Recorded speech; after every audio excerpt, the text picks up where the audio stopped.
All right, Roy. We've talked about the Laker girls, how that kind of came about. I did not know this. See, me as a spectator or someone that went to events at the Forum and stuff like that as a young kid, I just assumed these things had always been happening.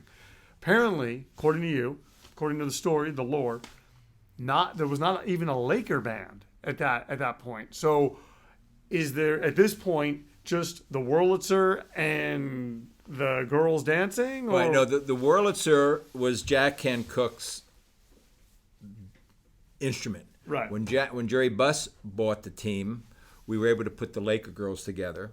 But I always felt that a live band, more of an upbeat rock and roll band, would do it as opposed to a high school band. And I went to Dr. Buss again and said, I'd like to have live music.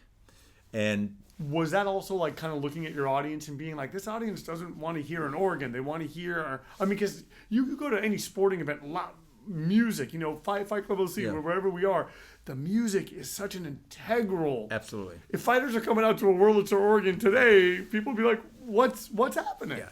And that was the difference between an older owner and a new owner who was brand new and just do whatever you want. But I said, I'd like to have a live band that's more playing upbeat, current music. Roy, do it.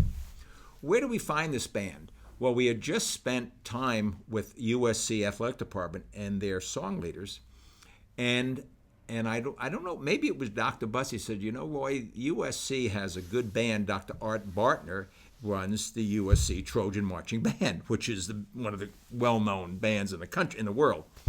And I remember calling his office and saying, we want to put together like a 15-piece pep band. Can you do that? Because all the band members at USC are all under scholarship and so forth. And he got back to me and said, Roy, we can do this and we'll do it for $10,000.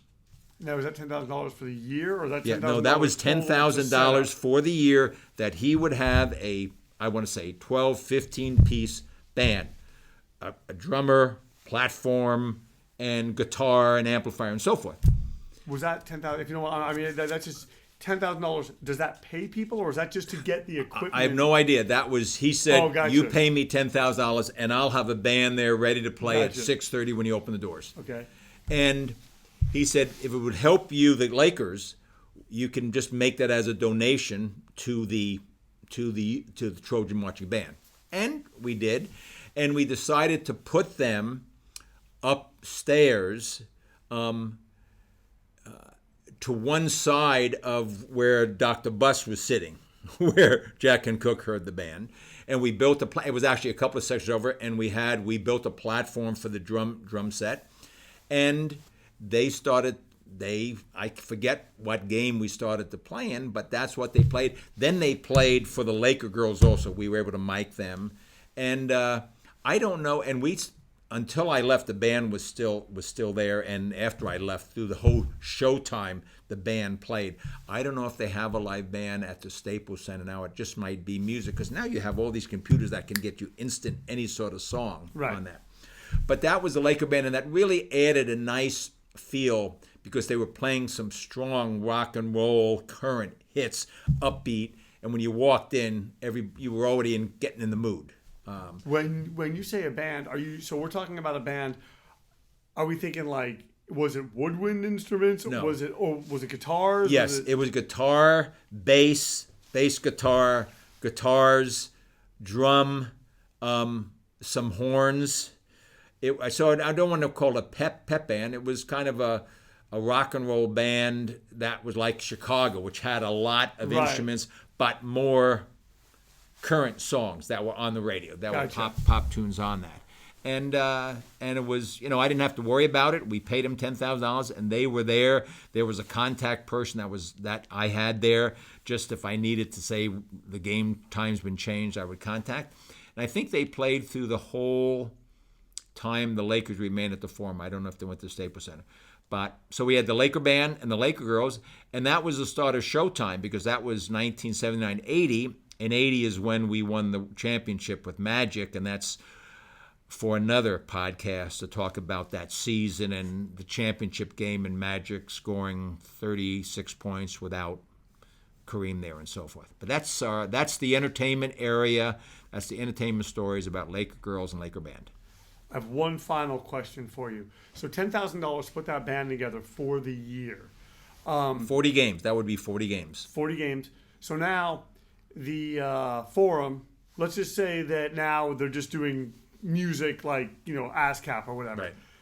Is what they're paying in ASCAP royalties for the year, is that over $10,000 now? Do you think, or is it hard to tell? We just don't know.